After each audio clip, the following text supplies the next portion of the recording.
Querido amigo, hoje estudaremos o capítulo 6 do livro de Marcos. São 56 versículos. É um texto um pouco longo, mas nós poderemos estudá-lo passo a passo ao refletirmos sobre os 5 episódios narrados pelo evangelista. O primeiro episódio está nos versículos 1 a 6. Descreve a rejeição que Jesus teve na sua própria cidade. Primeiro, o versículo 1 nos mostra Jesus retornando para a sua cidade, para a sua terra, provavelmente Nazaré. Se esses versos são paralelos a Lucas 4, 16 a 30, onde Jesus foi rejeitado na sua cidade de Nazaré, Marcos destaca um detalhe importante que Mateus e Lucas deixaram de mencionar, isso é, a presença dos discípulos junto com Jesus. Esse detalhe é importante porque fazia parte do discipulado acompanhar o seu mestre, ouvindo seus ensinamentos e vendo o seu comportamento e suas ações em todas as situações. Segundo, embora Jesus tenha se declarado como Senhor do sábado, ele respeitava o princípio divino para esse dia, que era o dia de descanso, e normalmente se ia para o culto na sinagoga. O versículo 2 nos relata que num sábado, então, como de costume, Jesus foi a uma sinagoga e estava ensinando. Pois, como dissemos anteriormente, era costume nas sinagogas convidar-se um mestre para expor as Escrituras. Então, Jesus, chegando e foi-lhe dada a palavra, ele causou uma grande admiração pelo conteúdo do seu ensino e pelas maravilhas que ele fazia, pois aqueles frequentadores conheciam a sua origem. Em terceiro, conforme o versículo 3, a origem de Jesus conhecida por todos aqueles que frequentavam a sinagoga, era uma origem humilde, era uma origem humana. Para os seus conterrâneos, ele era o carpinteiro, o filho do carpinteiro José, que talvez já tinha falecido naquele momento da vida. José talvez já tinha se encontrado com Deus. Jesus era o filho do carpinteiro, filho de José e de Maria. Ora, como Maria e José tiveram mais filhos, Jesus era irmão então de quem? Tiago, José, Judas, Simão e, conforme o texto, pelo menos 2 irmãs. A frase escandalizaram-se nele significa que estavam desprezando a sua ministração. Afinal de contas, a pergunta que passava na mente deles era: o que o credenciava religiosa e academicamente para vir e falar para nós? Eles estavam, querido amigo, céticos em relação a Jesus. Nós o conhecemos ele, a sua origem. Para que então dar atenção a alguém que é um trabalhador braçal como nós mesmos? Eles não podiam crer nem admitir que aquele que crescera no meio deles era, na verdade, uma autoridade espiritual sobre eles. Quarto, Jesus, sabendo então daquilo que se passava no seu coração, citou um provérbio muito popular e lhes disse, conforme o versículo 4, não há profeta sem honra senão na sua terra, entre os seus parentes, na sua casa. E com essas palavras, Jesus transmitiu-lhes algumas verdades. Primeiro, que ele era profeta, isso é, um porta-voz de Deus. Segundo, normalmente o profeta era honrado por aqueles que não conheciam. Terceiro, normalmente o profeta não era respeitado por aqueles que o conheciam. Quarto, o profeta quase sempre era desacreditado pela própria família. E quinto, Jesus, o enviado, o profeta de Deus, não pôde realizar milagres ali em Nazaré. Por quê? Por causa da grande incredulidade deles. Quinta observação. Nesse primeiro parágrafo, Marcos nos relata que Jesus operou apenas algumas curas de enfermos, impondo-lhes as mãos, porque, enquanto que em Cafarnaum, na casa de Pedro, Jesus curou, por exemplo, aquele paralítico que foi descido pelo teto, pois seus amigos creram, ali em Nazaré, ele não podia fazer milagres por causa da incredulidade deles. Então, nenhum grande milagre foi feito ali, conforme o versículo 5. Uma sexta observação, Marcos termina a narrativa desse episódio dizendo que Jesus admirou-se da incredulidade dos seus conterrâneos. É digno de nota essa maneira, porque a mesma palavra usada para admirou-se, em que eles se admiraram de Jesus, falando e ensinando, Jesus admirou-se da incredulidade deles. Apenas 2 vezes Jesus se admirou em todo o Evangelho. Da fé do centurião, relatada lá em Mateus 8:10, que nós já estudamos, e agora ele se admirou da falta de fé, da incredulidade dos nazarenos. 7ª observação: mesmo diante dessa incredulidade, da impossibilidade de realizar sua missão em Nazaré, Jesus manteve-se na região, visitando as aldeias, os pequenos vilarejos, cumprindo uma das partes importantes do seu ministério. Na verdade, Jesus estava ensinando sobre a realidade da presença do reino entre nós. Jesus aqui nos deu um exemplo muito interessante, nos ensinou uma importante lição. Ele foi pregar e ensinar, querido amigo, nas pequenas vilas ao redor da cidade de Nazaré. Aqui está então, veja só, o Senhor da Glória, o Filho de Deus, pregando em pequeninos lugares. A pergunta que nós devemos fazer para nós mesmos é: nós temos essa disposição de ir em qualquer lugar, de ir a qualquer lugar para pregar o reino de Deus?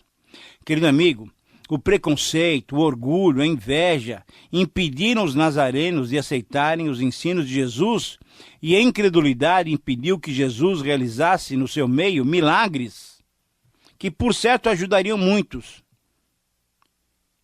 E o Senhor Jesus nos conclama a não permitirmos que nada se coloque entre nós.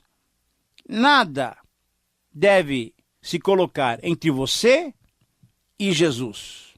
Temos que reconhecer que a fé é indispensável para as ações de Deus, para a nossa salvação.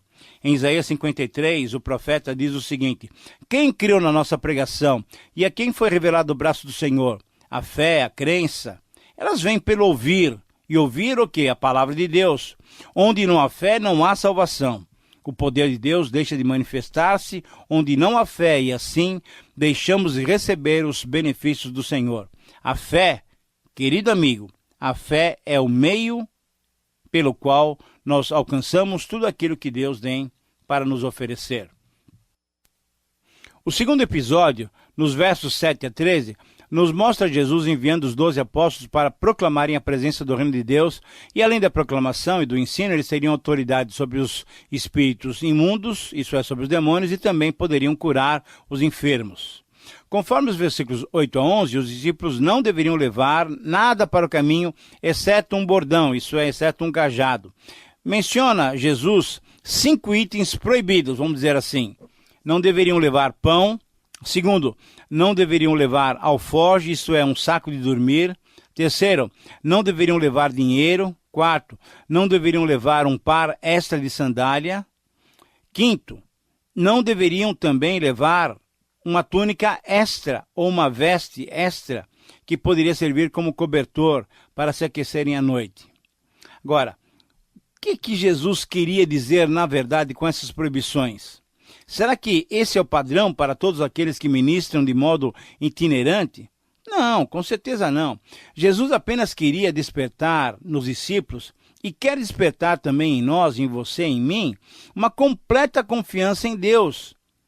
Eles deveriam crer, nós deveríamos crer, que Deus forneceria alimento e fornece alimento e alojamento para todas as nossas noites, para todas as nossas situações. E no versículo 10, Jesus recomendou-lhes também que se satisfizessem com as condições que os seus hospedeiros ofereciam, permanecendo então naquela casa até saírem da cidade. No versículo 11, por outro lado, Jesus também lhes orientou o seguinte: eles deveriam sacudir o pó dos pés em testemunho contra aqueles que porventura não os recebessem nem os ouvissem. Não ouvir e rejeitar a mensagem do reino colocava qualquer judeu na mesma situação de um gentio, isto é, na condição de alguém repulsivo, como os judeus consideravam os gentios. Mas esse episódio, querido amigo, tem uma narrativa vitoriosa. Nos versículos 12 e 13, os 12, ou então as 6 duplas, pregaram ao povo o arrependimento, libertaram muitos, expulsando os demônios, e curaram muitíssimos enfermos, ungindo-os com óleo. embora aqueles dias o azeite de oliva fosse muito usado até como medicamento, certamente foi o poder de Deus que estava presente com os discípulos, curando as pessoas necessitadas. Querido amigo, conforme esses versos, a nossa responsabilidade é pregar, é ajudar os necessitados, é clamar por libertação para os oprimidos. O aceitar ou recusar a mensagem de salvação não é nossa responsabilidade, é a responsabilidade daqueles que nos ouvem. Agora, você tem sido fiel no transmitir a palavra de Deus? Você tem dado oportunidade para os seus amigos, seus vizinhos, seus parentes conhecerem o verdadeiro evangelho? E você? Você já aceitou a mensagem do evangelho? Mas vamos continuar agora nos versículos 14 a 29. Nós temos o terceiro episódio, ali o relato da morte de João Batista. Depois da excursão evangelística dos 12, Jesus começou a retirar-se da Galileia por algumas razões. Primeiro, pela oposição da liderança judaica, que cada vez era mais crescente. Segundo, porque a multidão queria que ele se assumisse o papel de Messias libertador e ele não tinha esse papel. Terceiro, porque ele desejava instruir os 12 e o seu tempo de ministério não era muito longo. Quarto, porque Jesus ouviu o relato sobre a morte de João Batista. E finalmente, porque Jesus ouviu também ouvi uma notícia muito delicada, o interesse e a curiosidade de Herodes nas suas próprias atividades. Então Jesus começa a se retirar com os 12 para os lados de Jerusalém, da Judéia, saindo da Galileia. Agora, veja só o que Marcos nos mostra. Conforme os versículos 17 a 29, ele recorda conosco todos os passos que infelizmente, ocasionaram a morte de João Batista. Herodes Antipas, em certa ocasião, visitando Roma, encantou-se e seduziu Herodias, sua cunhada, convencendo-a a fazer o quê? Abandonar o seu irmão, Herodes Filipe, e ficar com ele. Para isso, o próprio Herodes Antipas tinha que divorciar-se da sua esposa, e ele tomou essa atitude sem qualquer preocupação. Esse menosprezo à lei dos judeus e ao padrão moral divino foi denunciado por João Batista com veemência. Ora, e assim João Batista foi detido e foi levado à prisão. Herodes Antipas, então, tratava a João Batista com respeito e temor, mas ficava muito chateado com as suas colocações. Ele desejava mantê-lo preso, sem que ele pudesse proclamar em público o seu pecado, mas não queria matar, porque ele temia o povo que aceitava João Batista como profeta. Herodias, porém, odiava João Batista, porque ele denunciava exatamente a sua relação com Herodes, uma maneira ruim de se tratar, de ter um envolvimento amoroso. Os dois eram casados, estavam fazendo exatamente alguma coisa contrária à vontade do Senhor. E ela esperava uma oportunidade para liquidar com João Batista. E essa oportunidade apareceu quando Herodes Antipas, ao festejar o seu aniversário, convidou vários nobres para uma grande noite de festa e de celebração. Provavelmente depois de muita bebida, Herodes Antipas prometeu à sua enteada Salomé, que lhe tinha agradado com a sua dança. Herodes prometeu o quê? Que lhe daria tudo quanto ela pedisse. E quando Herodes ouviu o pedido de Salomé, instruída que tinha sido por Herodias, a sua mãe, Herodes estremeceu, querido amigo. Sabe por quê? Porque Salomé pediu num prato a cabeça de João Batista. E Herodes, para não perder a sua palavra, palavra de rei não volta atrás, diante dos seus convidados, ele fez o quê? Ele mandou matar João Batista, e lhe trouxeram num prato a cabeça do profeta. Querido amigo, no início desse parágrafo, nos versículos 14 a 16, Marcos nos relata que a fama de Jesus, os seus feitos, os seus ensinos, os seus milagres, a ressurreição da filha de Jairo, tinha já chegado ao conhecimento de Herodes. E aí, então, Herodes, com esse sentimento de culpa porque tinha matado João Batista, pensou que Jesus era João Batista ressuscitado, com poderes até sobrenaturais. Veja que mesmo a sua riqueza, o seu poder, a sua fama, não concede em paz aquele que está longe de Deus, que é um assassino, que está em pecado. De nada adiantava o poder de Herodes. Ele era um homem atormentado. Na verdade, havia uma série de opiniões sobre Jesus. Herodes, por exemplo, pensava que Jesus era João Batista. Outros achavam que Jesus era Elias. Outros ainda achavam que Jesus era um profeta como os profetas do Antigo Testamento. Havia muita divergência a respeito da pessoa do Senhor Jesus. O povo olha para Jesus de diferentes maneiras. Isso ainda nos dias de hoje. Ou ele é um filósofo, ou um mestre, ou um ético, um religioso, enfim. São várias opiniões, mas eu espero, querido amigo, que você tenha Jesus como seu Senhor e Salvador, o verdadeiro Deus encarnado que morreu na cruz para perdoar os nossos pecados. Mas vamos adiante, nos versículos 30 a 44, encontramos o quarto episódio, o penúltimo desse capítulo. Nos versos 30 a 33, Marcos descreve de modo vívido o estado físico e emocional dos 12 depois da sua viagem missionária. Eles estavam cansados, estafados e nem tinham tempo para se alimentarem direito. Jesus mostrou cuidado e sensibilidade para com os discípulos, levando-os de barco até Betsaida, num lugar sossegado para que eles pudessem se refazer. Porém, a multidão necessitada antecipou-se a eles, e quando eles desembarcaram lá em Betsaida, nós tínhamos uma multidão ali de pelo menos 15 mil pessoas esperando por Jesus e pelos discípulos. O versículo 34 é muito significativo pelas palavras de Jesus. Essa multidão, aos olhos do Senhor Jesus, era como ovelhas que não tinham pastor. Mas por que Jesus fez essa observação, essa comparação? Veja só. Primeiro, porque eles não tinham nem pão nem água da vida. Segundo, porque eles não tinham um aprisco, um abrigo adequado. Terceiro, porque eles não tinham alguém que as protegesse e indicasse um caminho seguro contra o inimigo. Quarto, porque Jesus, como bom pastor, não teve outra atitude senão atender-lhes às duas necessidades fundamentais que todo ser humano tem. Ensinou-lhes, trazendo suprimento na vida espiritual, e multiplicou, trazendo suprimento na vida física. Multiplicou o quê? Pães e peixes, para lhes dar suprimento na vida física. Jesus, diante do avançado da hora, mostrando mais uma vez o cuidado pela multidão, não querendo que eles ficassem desolados pelos campos, mas querendo também ensinar aos discípulos compaixão, desafiou os próprios discípulos a alimentarem a multidão. Eram 5 mil homens, mas se nós contarmos o mesmo número de mulheres e crianças, chegamos ao total daquelas 15 mil pessoas que falamos. Os discípulos tentaram argumentar em termos racionais, fazendo cálculos e mostrando esses números para Jesus, mas Jesus tinha outros cálculos, Jesus sempre tem outra matemática. Jesus então ordenou que sentassem em grupos de 100 ou de 50 numa grande área verde, e aí a multidão se assentou.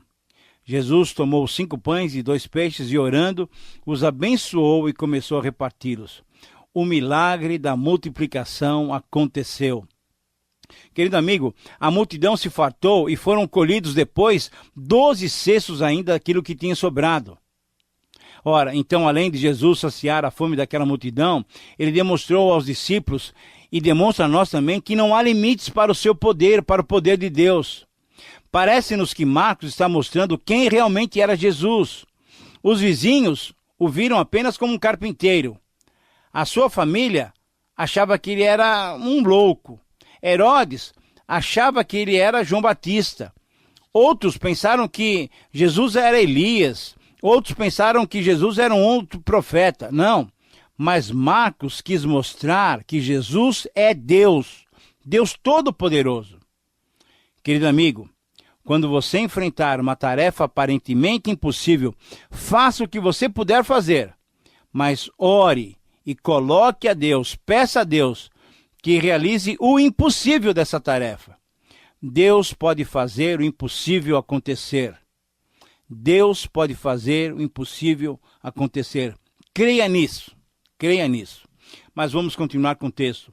O quinto episódio, nos versículos 45 a 56, encontramos Jesus agora andando sobre as águas e indo até Genezaré. Embora o milagre da multiplicação tenha sido narrado nos 4 evangelhos, veja só, esse milagre que aconteceu na sequência só não é relatado por Lucas Jesus está andando sobre as águas. Nós já estudamos ele em Mateus 14, quando estudamos o evangelho daquele grande evangelista Mateus, e nós vamos estudá-lo ainda lá em João capítulo 6. Então eu gostaria de usar esse tempo para fazer algumas considerações a partir desse acontecimento. Primeiro, no versículo 49, os discípulos ficaram temerosos ao verem Jesus andando sobre as águas, indo ao seu encontro, e eles pensaram que era um fantasma. Na verdade, o fantasma não existe. Jesus queria que eles soubessem que poderiam contar com a sua ajuda continuamente. Embora os discípulos não vissem na hora do aperto, Jesus os via e sabia o que eles estavam passando, o que estava acontecendo com eles. Na verdade, o interesse de Jesus superou a falta de fé deles. Na próxima vez que você estiver no meio de um mar revolto, de uma tempestade espiritual, lembre-se de que, mesmo que você não esteja vendo nitidamente Jesus no meio daquela tempestade, Jesus conhece a sua situação e ele está pronto a agir. Querido amigo, ele se importa com cada um de nós. Uma outra observação, no versículo 50, os discípulos ficaram apavorados, aterrorizados, mas a presença e as palavras de Jesus os acalmou. Todos sentimos medo. Você tem tentado sozinho se livrar dos seus medos? Ou você tem deixado que as palavras de Jesus lhe tragam paz e segurança? Em épocas de temor e incerteza, é possível ter tranquilidade e paz quando lembramos que Jesus está sempre conosco. Reconhecer a presença e o poder de Jesus é o antídoto certo para combatermos o medo e o temor. Terceira observação, estamos chegando ao final do programa, mas ainda no versículo 52, os discípulos, mesmo depois de terem visto o grande milagre da multiplicação, eles estavam ainda sem fé. Eles não criam ainda que Jesus era poderoso, que era o poderoso Filho de Deus, era o próprio Deus encarnado. Eles não transferiram a realidade do que viram. De 5 pães e 2 peixes alimentaram uma multidão de 15 mil pessoas. Eles não conseguiram captar isso e colocar isso em prática nas suas vidas. Agora, e nós? Mesmo quando lemos sobre esses maravilhosos atos poderosos e bondosos do Senhor Jesus, em muitas e muitas ocasiões também não temos procedido da mesma maneira. Querido amigo, nós não transferimos essas verdades espirituais para o nosso dia a dia. Assim não temos que criticar os discípulos. Temos que olhar para nós também. Nós não devemos apenas crer. Nós devemos nos apropriar dele para as nossas vidas. Apropriar-nos de Jesus e das suas palavras, dos seus milagres para as suas vidas, para as nossas vidas, para as vidas daqueles que estão ao nosso redor. Querido amigo, nós estamos chegando então ao final do nosso tempo de estudo. Nós somos gratos a Deus por sua companhia e por sua capacitação. Que o Senhor te abençoe. Um grande abraço.